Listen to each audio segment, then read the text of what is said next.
Yeah, Catherine, I think we can all agree it's been a worst case scenario type of day for local firefighters. Not only have they had to battle the flames of the building, which took them over 7 hours, they've also had to fight against the extremely cold temperatures. And they tell me it's such an honor to have the president right here in Wheeling, but they also felt encouraged leaving tonight, not only for the nation, but the entire state of West Virginia.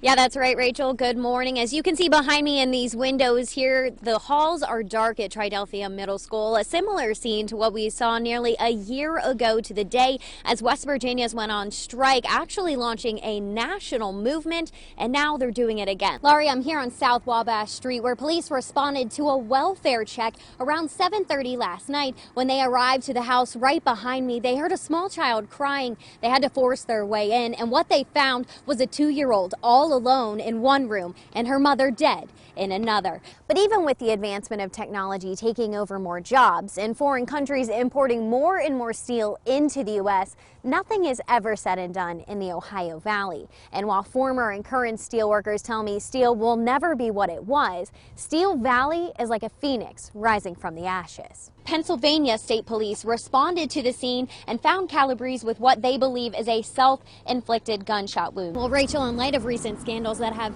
shaken communities in Pennsylvania, West Virginia, and Ohio, the Diocese of Steubenville has been compiling this list of priests for over a month now, hoping to gain back the people's trust. Nick, we're seeing a crazy combination of weather right now. It's snowing, the temperature is dropping, and of course, we can't forget the floodwaters are continuing to rise. 7 News anchor Brooke Chaplain has been on scene all day. She joins us live with the latest information. Brooke, what can you tell us?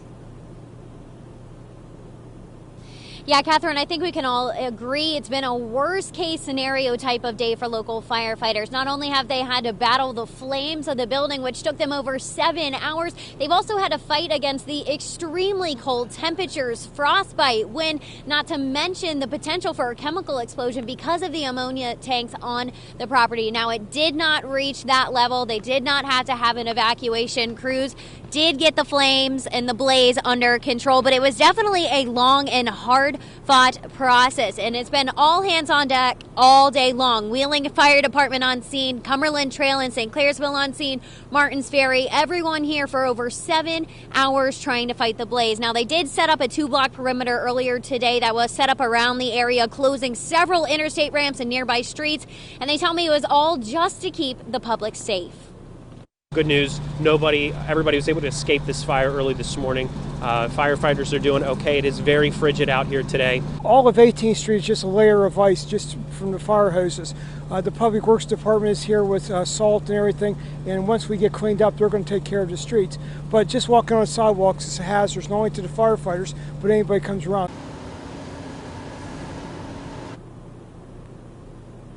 Now, as Catherine just mentioned a moment ago, all roads are open again except for 17th and 18th Streets here. Also, some good news, no injuries to report. I spoke with CEO Lisa Allen a little earlier today, and she tells me she's so thankful every team member or tribe member, as she said, made it out safely. She also tells me the company actually employs about over 300 employees between 3 different locations. Wheeling is their headquarters, so this is definitely going to hit them pretty hard.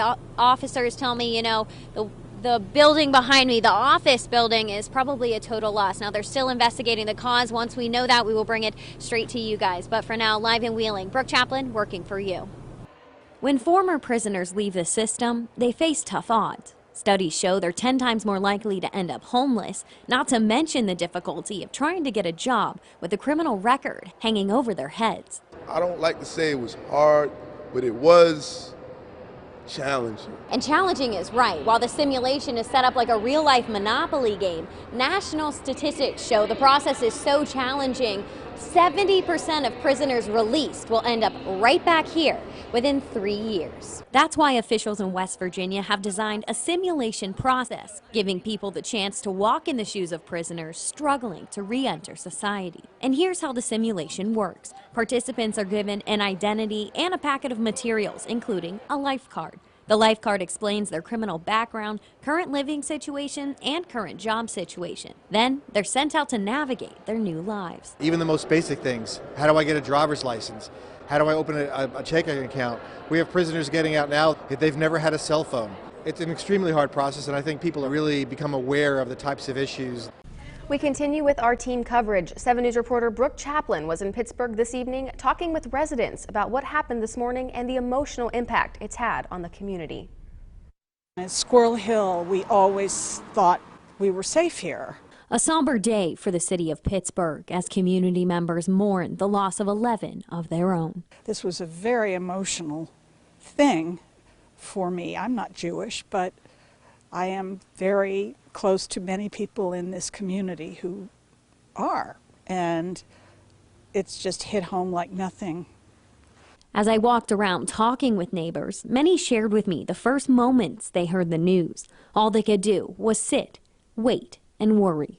One resident tells me he even feared for his own family. There's many synagogues here in Pittsburgh near here, Shari Torah congregation, Yeshiva, B'nai Emunah, and I have friends that go in different synagogues.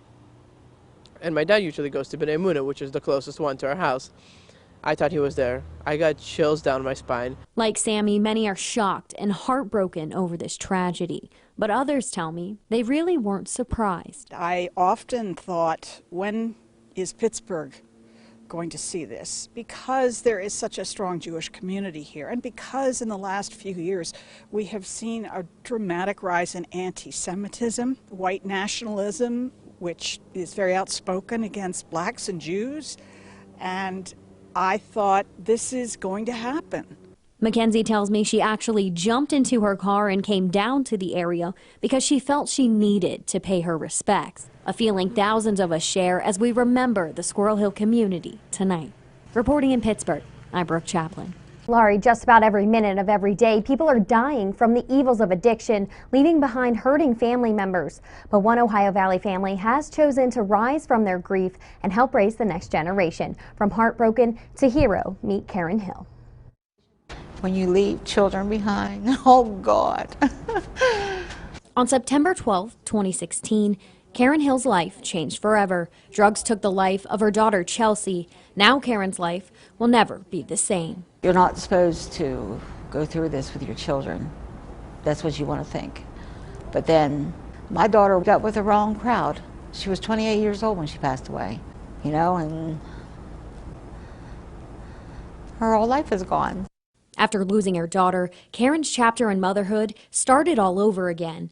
She now helps care for Chelsea's 2 children and works 73 hours each week to help provide. I didn't have time to grieve. I just, you know, seeing them every day, seeing the hurt they were going through. What do you say? What do you do? I mean, it's just, it's terrible. It's just sad. I can give them anything in this world, but there's something that I can't give them. It's their mom. And that's the sad reality for thousands of kids in West Virginia and Ohio. A recent study even found that 85% of kids in West Virginia's foster care system are there because they come from drug problem homes. With that kind of number in the foster care system, we don't have enough foster parents to take care of those kids. We don't have enough room in the homes to take care of these kids, you know, and then the kids just get lost into the foster system. So it's real important that the families stick together. And sticking together is what Karen plans to do. She says it's an honor to help raise her grandchildren in her daughter's memory.